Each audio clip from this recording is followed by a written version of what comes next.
Это кошка. У меня нет кошки. Я даю кошке еду. На. Я глажу кошку. Я играю с кошкой. Я думаю о кошке. Привет, друзья, and welcome to Start Russian. And in this video, I would like to give you an overview of the Russian case system. So if you're just starting to learn Russian, or maybe you already did, and you start noticing all those ending changes in nouns and adjectives and some other parts of speech, and you're having trouble understanding what causes them, or maybe you already even read up on cases and heard all those names, nominative, genitive, and you're really not sure what to make of it, this video is for you. So what I'm doing is I'm taking a very simple word, cat, which in Russian is koshka, and I'm using it in several different scenarios or examples, which in Russian would trigger different cases, and I'm comparing it to English. And spoiler alert, you will see that in English the word cat does not change in any of those scenarios because, again, English does not essentially have grammar cases. So the word cat is not changed by the case or is not declined, which is the proper grammar term for it. Whereas in Russian, you will see it taking various case endings, right? Koshka, koshki, koshkoi, koshku, koshke. And again, this is just to show you in which case, pun intended, each of those endings would apply and for what reason and what the case would be called. And special thanks go to my cat Pi. By the way, rest assured that she was not harmed in the making of this video. And in fact, she was rewarded with some extra treats and extra petting. And as you may know, Russian has 6 cases: nominative, genitive, dative, accusative, instrumental, and prepositional. And we will look at them on the case-by-case basis, pun intended, so you can see how each case is used and under what circumstances. So let's look at our first example. Это кошка. In this example, our noun koshka is used in the nominative case. So the nominative case is basically your starting point when it comes to cases. This is the original base form, the dictionary form of nouns. So whenever you learn a noun, ideally, or an adjective or any other part of speech that changes by the case, if you look it up in a dictionary or if you just want to make a flashcard with it, right, you're not using it in any specific context, it is in the nominative case, so in its original or base form.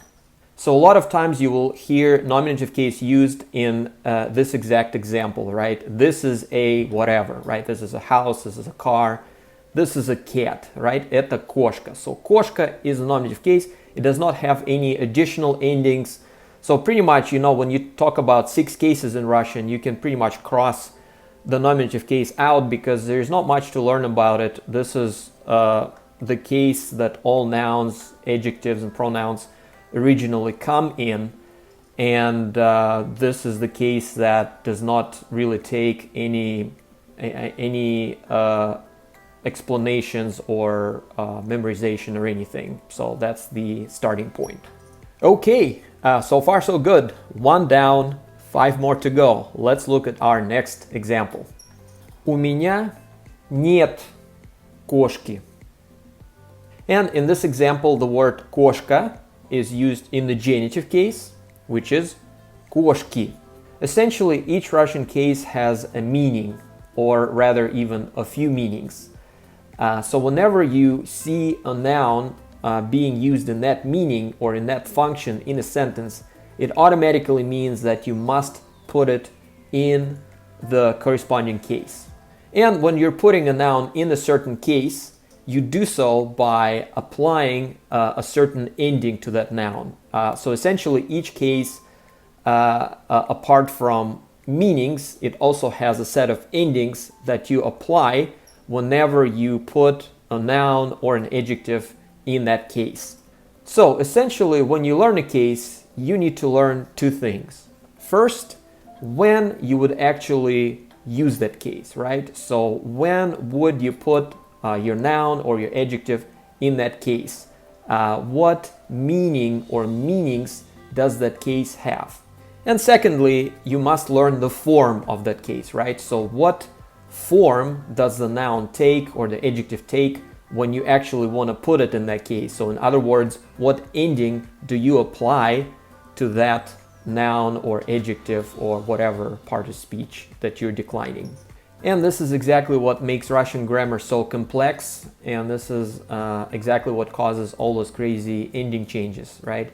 So for example, if your first language is English or any other language that does not have cases, grammar cases, you learn a noun in Russian or an adjective, and you kind of expect it to just stay the same, right? Kind of like in English. If you look at our examples, the word cat, no matter how you use it, it just stays the same. But unfortunately in Russian, it's not the case, pun intended.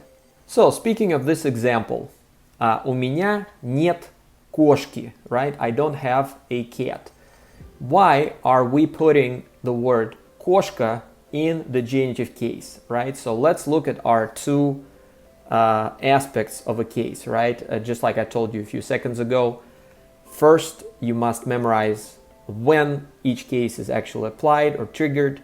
And secondly, you must know what ending a noun takes when you put it in that case.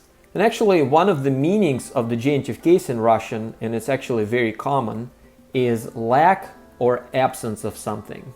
And I know this sounds pretty random, right? So we apply the genitive case anytime we express lack or absence of something. So essentially, whenever we say there's no something or I don't have something, right? That triggers genitive case. Yes, guys, this is how it works in Russian. And for example, to me, I'm a Russian native speaker, so until I actually started making sense of my own grammar, right, I didn't even realize that. Of course, I grew up speaking it, and whenever I want to say I don't have a cat, I automatically say у меня нет кошки. I automatically put the word кошка in the genitive case. I don't think about it.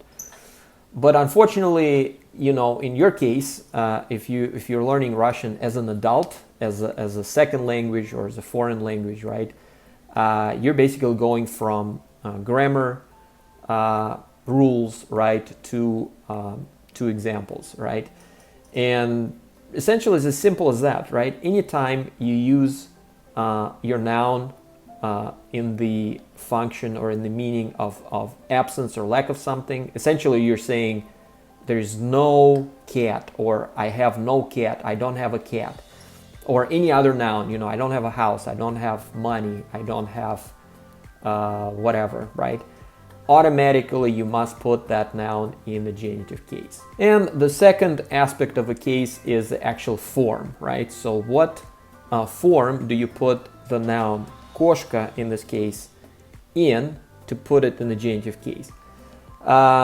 And I can just tell you, right? I can just tell you that the genitive form, the genitive case of the noun кошка is кошки. And again, it doesn't mean that all nouns in Russian, when you put them in the genitive case, are going to change their ending to e, like in this case, right? Because it depends on the gender, it depends on the number, if it's plural, if it's singular. Кошка in particular is a feminine noun, so if you have another feminine noun, for example, машина, yeah, it's going to be the same, right? I don't have a car, you would say у меня нет машины. Or I don't have a dog, у меня нет собаки. All right, that was the genitive case. Let's look at our next case and our next example. Я даю кошке еду. На. So in this example, we're using the word кошка in the dative case, which in Russian is кошке. So again, let's look at the meaning and the form of the dative case from this example. And the most common meaning of the dative case is the so-called indirect object. So basically, in this sentence, I give the cat food, right? We have two objects. Food, which is the direct object, because this is the object that we directly act upon. So we give it to the cat, right? So we perform a direct action to that object. And the cat is the indirect object because we're technically not doing anything directly to the cat, but rather we're indirectly impacting it by our action, right? So in grammar, it's called indirect object in this example, and the case that is triggered or applied in the indirect object scenario is dative. And a feminine singular noun, koshka in Russian, in the dative case takes the ending ye, right? So koshka becomes koshke. And again, it's not going to be the same for a masculine noun, for example, or a neuter noun or a plural noun. But if you take another similar feminine ending, for example, sabaka, and if you're giving something to the dog, right, it would be exactly the same, right? The noun sabaka would change to sabakia. So this is the dative case.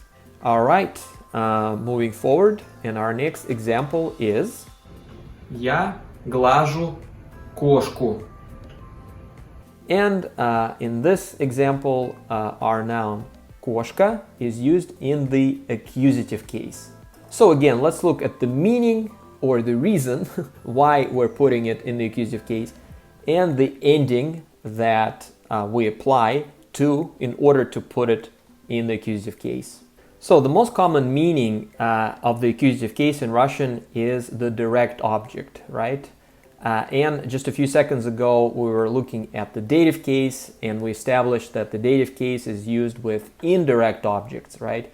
But in this sentence, the word koshka is, or koshku, right, is the direct object. Why? Because we're doing something directly to it, right? We're petting it, right? So in this example, the word koshku is the direct object, and that's why we apply the accusative case. And as far as the form of the accusative case goes, again, we have a singular feminine noun, koshka, and in Russian grammar, the rule is that feminine nouns, singular feminine nouns in the accusative case take the ending u. So the noun koshka becomes koshku. All right, moving forward, and our next example is Я играю с кошкой. In this example, the word koshka is used in the instrumental case, which in Russian is koshkai. And as always, let's look at the reason why we're putting our noun in the instrumental case and what ending we're applying to put it in the instrumental case. So the meaning of the instrumental case in Russian is fairly easy. Essentially, you apply it anytime you use your noun after the preposition with, which in Russian is s. If we go a little deeper into why we use the instrumental case after a preposition with, right, the reason for it is, as you can see from the name, instrumental case, right? It comes from the instrument, so using something as an instrument or a tool. And as you know from English, for example, whenever you use your noun as an instrument or a tool, you also use the preposition with, right? For example, I eat with a spoon, right? Or I brush my teeth with a toothbrush, or I write with a pen, right? So whenever you perform all those actions with a certain tool, you use the preposition with. So this is the original meaning or the original use of the instrumental case in Russian, but it's sort of extended to where you just use it pretty much any time you have the preposition with, even when you're not using something as a tool, right? So in this example, I just say I play with a cat or I'm playing with a cat. So obviously I'm not using the cat as a tool, but simply because I'm using the preposition with, which again in Russian is s, that automatically triggers the instrumental case. And what is the ending that we need to apply in order to put the feminine noun koshka in the instrumental case? It is the ending oy, right? So the noun koshka becomes koshkai. And the similar thing would happen to another feminine noun in Russian. For example, again, sabaka. If I were to playing with a dog, I would have to say я играю с собакой. All right, we only have one more case to look at, so let's first look at our example. Я думаю о кошке. And in this example, the word koshka is used in the prepositional case, which in Russian is koshke. And you may notice that the ending for the prepositional case of the word koshka is exactly the same as it was for the dative case. There's no good reason for it. There's no similarity in meaning or no connection. It's just a coincidence, you could say. It's just because there are only so many vowels in the Russian language, so some of them are bound to repeat. So again, there's no connection between dative and prepositional. It's just it just happens to be the same ending, which may be a good thing or a bad thing. I guess it's kind of a good thing. You have fewer endings to memorize, but the bad thing is that it may be confusing for you. Maybe you wish there was a different ending for each case, but these two happen to be the same. Anyway, the prepositional form of the word koshka is also koshke. And now, most importantly, why did we put the word koshka in the prepositional case in this example? And in this example, the reason actually is very simple. Anytime you use the preposition o in Russian, which means about, so when you say that you're thinking about something, or you're talking about something, or you heard about something, so whenever you have a noun following that preposition o, you must apply the prepositional case. So yes, guys, sometimes it may not even be about any specific meaning of a case. It may be something as simple as a preposition. So certain prepositions trigger certain cases. For example, with pretty much always triggers the instrumental case. And then about, which is again o in Russian, pretty much always triggers the prepositional case, right? Prepositional case in Russian actually has a meaning, but we're not going to talk about it in this video because it was kind of hard to work it into the context with the cat. So we'll just go with this prepositional meaning of the prepositional case. So again, if we take a similar noun, feminine noun sabaka, it would take the exact same ending. It would become sabake in the prepositional case. And if we were to think about a dog, or talk about a dog, or read about a dog, it would also be o sabake. Okay guys, I hope this video was helpful. If so, be sure to hit the like button. Be sure to subscribe to my channel, Start Russian. If you have any questions, please post them in the comment section below. I hope to see you in my next videos. Спасибо, и I'll see you next time. Пока-пока.